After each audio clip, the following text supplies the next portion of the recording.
Barack Obama a d'ailleurs ce soir un ultime rendez-vous avec une tradition. Il est attendu au dîner des correspondants à la Maison-Blanche pour un message d'adieu après 8 années de mandat. En direct de Washington, on va retrouver Valérie Astruc. Valérie, Barack Obama va pouvoir une nouvelle fois démontrer qu'il a de l'humour.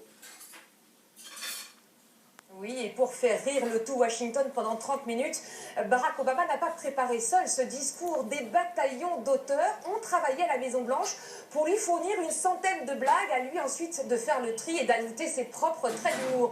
C'est l'exercice, paraît-il, le plus difficile après le discours de l'État de l'Union.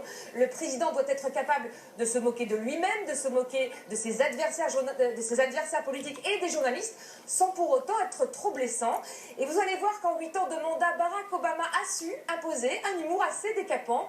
Florilège de ses meilleures blagues réalisées avec Régis Massini.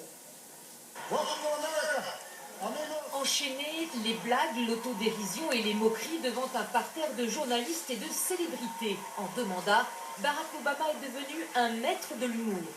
Baptême du feu en 2009, le tout nouveau président vient de succéder à George Bush. Pour son premier dîner des correspondants, il a encore le ton d'un débutant.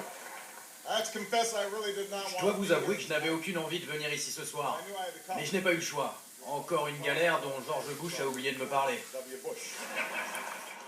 Mais très vite, son humour se fait cinglant.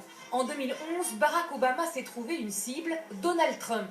Présent dans la salle, le magnat de l'immobilier a déjà des ambitions présidentielles, l'occasion de tourner en ridicule son style clinquant. On peut dire ce qu'on veut de Donald Trump, mais ce qui est sûr, c'est qu'il amènerait quelques changements à la Maison-Blanche. Barack Obama sait aussi se moquer de lui-même. En 2012, le voilà candidat à sa réélection. Il plaisante sur l'action du temps, sur son physique. Il y a 4 ans, je ressemblais à ça. Aujourd'hui, je ressemble plutôt à ça. Et à ce train-là, dans 4 ans, je ressemblerai à ça. Et comme sa femme Michelle est devenue plus populaire que lui, un petit montage photo va faire rire la galerie. Je vais emprunter quelques trucs à Michel. Ça me va bien, non? Pour l'édition 2015, il convoque un célèbre comédien qui le parodie chaque semaine dans une émission satirique. Cette fois-ci, l'acteur est censé dire tout haut ce que Barack Obama pense tout bas. L'argent des lobbies en politique provoque de gros problèmes pour notre démocratie. C'est pour ça qu'on se représente pour un 3e mandat. En fait, non. Mais qui a dit ça? Ce soir, le président fera rire une dernière fois son public. Nul doute qu'il soignera ses effets pour son bouquet final.